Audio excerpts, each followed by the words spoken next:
না, দারুণ অনুভূতি আসলে। মানে এটা তো জয়, সারা দেশেরই জয় আমাদের। আর অবশ্যই মানে 21 বছর ধরে যেই পরাজয়টা এতদিন বুকের মধ্যে চেপা চাপা ছিল বা কষ্ট ছিল, অবশ্যই যে এত কাছে গিয়েও সেই দিনটা জিততে পারেনি, সেটা আজকে অবশ্যই দারুণ ভাবে উদযাপন করবো। আসলে সত্যি কথা বলতে গেলে যে এত ভালো লাগছে যে আমরা যেটা পারি নাই হয়তো আজকে 23 বছর পর, 21 বছর পর ছেলেরা সেটা করে দেখালো। ভেরি রিয়েলি হ্যাটস অফ, মানে দারুণ খেলেছে ছেলেরা। মানে দেশের এত বিপর্যয় ছিল, এত রকমের সমস্যা ছিল, আহ বন্যায় দেশ ভাসছে, সবকিছু মিলে মানে একটা স্বস্তির খবর, আনন্দের খবর যে বাংলাদেশ পাকিস্তানের সাথে এই 10 উইকেটের টেস্ট জয়টা অবশ্যই আমাদের জন্য খুব স্বস্তির একটা সংবাদ। হুম।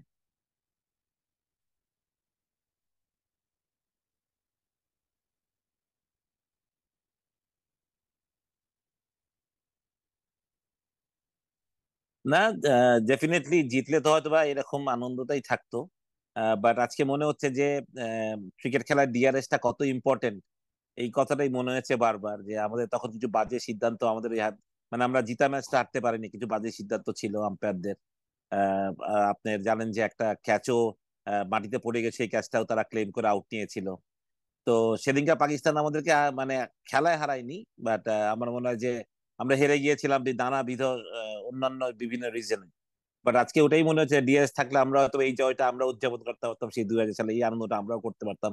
বাংলাদেশের প্রথম কোনো জয় হতো টেস্ট ম্যাচে, সেটা থেকে আমরা বঞ্চিত হয়েছিলাম। বাট তারপরেও নেভারদালেস আমি মনে করি যে পাকিস্তানকে হারানো, পাকিস্তানের মাটিতে এর থেকে বড় স্বস্তির আর কিছুই নেই আমাদের সবার কাছে আসলে। দেখেন, একটা দল তো আস্তে আস্তে গড়ে উঠে, সত্যি কথা বলতে গেলে। তো বাংলাদেশ দলও আস্তে আস্তে গড়ে উঠছিল। আমরা যে এর মধ্যে ব্যাট জিতিনি তা না, আমরা মাউন্ট পাঙ্গানিয়াতে নিউজিল্যান্ডকে নিউজিল্যান্ড মাটিতে হারাই। আমরা বেশ কিছু সাকসেস আমাদের ছিল গত বিগত বছর ধরে। বাংলাদেশ ভালো ক্রিকেট খেলেছে, ভালো খেলছে। হ্যাঁ, আমরা টি-20 ওয়ার্ল্ড কাপে ভালো খেলিনি, সেটা আমি বলি কি ওই ফরম্যাটে আমরা এখনো পারদর্শী না, আমি মনে করি ওইটা। But one day world cup যেটা ইন্ডিয়াতে আমরা হারলাম, ওটাতে আমি অনেক কষ্ট পেয়েছিলাম সত্যি কথা বলতে গেলে। বাট টেস্ট ম্যাচে তো আমরা অন অ্যান্ড অফ ভালো খেলছি। বাট আমরা যেভাবে আজকে 21 টেস্ট নেশন পাওয়ার পর 24 বছর আমাদের যতটা ভালো করার কথা ছিল, আমিও সেটা স্বীকার করি যে আমরা হয়তো বা সেইভাবে আগাইনি। বাট আমরা আগাইনি এই কথাটা বলতে ভুল, আজকে আমাদের ছেলেরা এভাবে দাপুটে ম্যাচ জয় করলো, সেটা একটা প্রমাণ রাখে যে আমাদের ক্রিকেটের স্ট্রাকচারের দায়িত্ব রাখে যে আমরা হয়তো বা স্ট্রাকচারালি এখন অত বেশি স্ট্রং না। বাট আমাদের প্লেয়ারদের সাহস, তাদের অবদান, তাদের ইচ্ছা আমাদেরকে এই জয়গুলো এনে দেয়। তো আমি প্লেয়ারদেরকে হ্যাটস অফ করি। তারা বেস্ট, মানে তাদের বেস্ট এফোর্টটাই তারা দিয়েছে। এবং আশা করি দ্বিতীয় টেস্ট ম্যাচে রাওয়ালপিন্ডিতেই হবে, এই মাঠেই হবে। সেখানেও যাতে আমরা ভালোভাবে লড়ি, ভালো ক্রিকেট খেলি, সেটাই আমি চাই। আহ,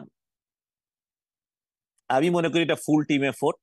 আমি পুরানো টিম, আপনি প্রথম দিন থেকে যদি দেখেন জাকিরের এই অসামান্য ক্যাচ, অসাধারণ ক্যাচ, লিটনের ডাউন দ্য লেগে বাবর আজমের ক্যাচ, বা আজকে সাদমান অনিকের যে ক্যাচটা, কিংবা সাদমানের ফোর্থ ইনিংসে 93, ফার্স্ট ইনিংস মানে ফার্স্ট ইনিংসে 93, সাথে প্রত্যেকটা প্লেয়ার আমি বলি মমিনুল, আম, মুশফিকুর রহিমের 191, মিরাজ মুশফিকের ওই 196 পারতাছি, লিটনের এরকম বিধ্বংসী একটা ইনিংস, সবই মূল্যায়ন। কিন্তু আজকে আমাদের বোলিংটা ওয়াজ এক্সিলেন্ট, আমাদের প্রত্যেকটা বোলার ওয়াজ জায়গা মতো বল করেছে। হ্যাঁ, সাকিব আমাদের মোস্ট এক্সপিরিয়েন্স প্লেয়ার, আমাদের ক্যানাডা আমাদের one of the best cricketer Bangladesh ক্রিকেটের। আর মিরাজ অনেক এক্সপিরিয়েন্স, দুই স্পিনার মিলে আজকে যথার্থই তারা তাদের যে এত এক্সপিরিয়েন্স সেটা কাজে লাগিয়েছে। প্লাস আমাদের ইয়াং ফাস্ট বোলার, দে বোল রিয়েলি ওয়েল প্রত্যেক। ইভেন নাহিদ রানা যে একটা উইকেট পেয়েছে বাবর আজমের, সেটাও বিরাট অবদান। তা আমি ওইভাবে বলি, হ্যাঁ সাকিব অনেক মেন্টালি স্ট্রং একটা ছেলে। এত বড় একটা মামলা তার মাথার উপরে, সে নিশ্চয়ই জানে। সেটা নিয়েও সে যেরকম পারফর্ম করেছে, যে সত্যি কথা বলতে হবে যে, বাট এটাও ভুললে হবে না, সাকিব বাংলাদেশের ক্রিকেট আজকে এখানে আসার পিছনে আমাদের সবসময় আমরা যেটা বলি যে পঞ্চপাণ্ডবের কথা, তার মধ্যে একটা পাণ্ডব। এবং প্রত্যেকটা ছেলেরই, আমি বলি কি মাশরাফি, সাকিব, তামিম, মুশফিক, রিয়াদ, সবার অবদান অপরিসীম। আমরা কোনোদিন ভুলবো না তাদের কথাগুলো। তারা যেভাবে বাংলাদেশ ক্রিকেটকে একটা জায়গা থেকে একটা জায়গায় নিয়ে এসছে, সুতরাং আমরা তাদের সবারই ভালোটা চাই। সাকিব শুধু আমাদের কাছে একজন ক্রিকেটার, নাথিং এলস।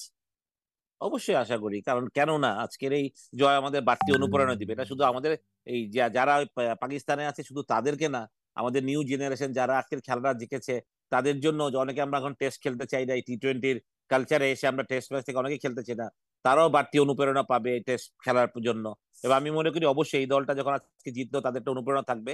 তারা অবশ্যই সেকেন্ড ম্যাচেও ভালো খেলবে বলে বিশ্বাস করি আমরা। সিরিজ আমরা জিতবো, সেটা 1-0 জিতি বা 2-0 জিতি, আমার মনে হয় সিরিজ আমরা আমরা জিতবো, আমি সেটাই বিশ্বাস করি।